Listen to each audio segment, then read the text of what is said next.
this is my lovely little sketch note that I made. It's actually never would have known about sketch notes before QI either. So there you go. Like, I get to learn about sketch notes.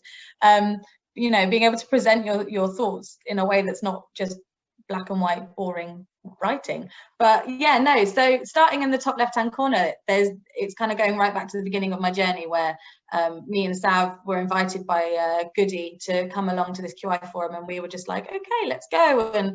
And we went along, and following the conversations in the forum and the encouragement for us to engage in the Enjoying Work project, we kind of did both have this light bulb moment where we were right, we can do, you know, let's go, we can do this, let's move forward. And we kind of were swept along to kind of wave 9 of Improvement Leaders Program, where along the way we picked up Joy, our lovely pipe cleaner mascot, who played a big part. That's why she's really big. She or he, so it's not got a gender, it's really big, and sat alongside all of the work we did.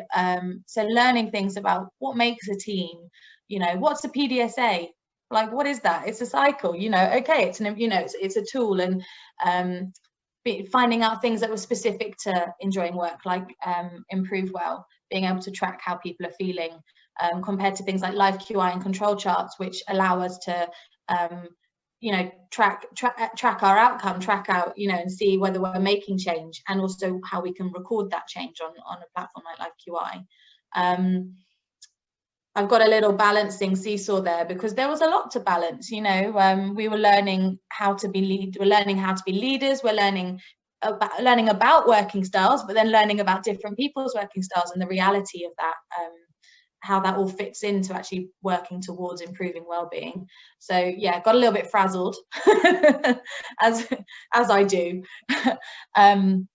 And at times it felt like there were lots of hurdles to jump, but we were able to jump them with the support of you know, the QI methodology and the QI team.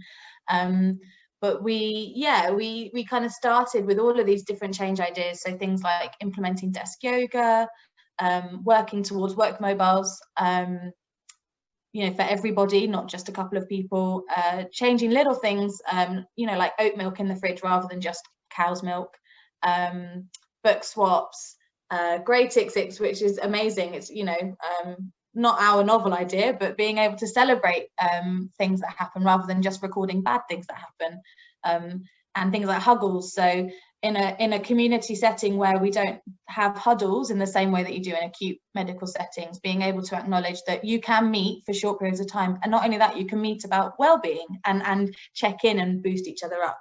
And that was, yeah, the tip of the iceberg. That was just the tip of the iceberg. So biggest thing I learned from the project is there's so much more to do in a really good way. And then in time with the ILP program finishing, I had Goody. Well, first of all, I had some of my key kind of members of my personal QI community leave the trust, which was a bit heartbreaking. And then that was the same time that COVID hit. So obviously we had pandemic, which was all a bit chaotic. Won't go into that. We know what that was like. So yeah, it was hard. Hence the big rain cloud. But what was amazing was there was this secondment that Skips created, so the QI champion, and I was really encouraged by people in Skips to apply, and that coincided with encouragement to do the improvement coaching program. So everyone was like, yeah, go for it, like you can do it. And I had another little mini light bulb, I guess, where I was like, maybe I can do this, you know, maybe this is not the route that I thought I might be taking, you know, kind of 18 months earlier, but it's you know, it's a route and it sounds like it's working for me, so let's go. So yeah, I kind of the end of my sketch note, you'll see I had a little moment where I felt like the world kind of was my oyster, and we can move forwards, and I was excited for the future.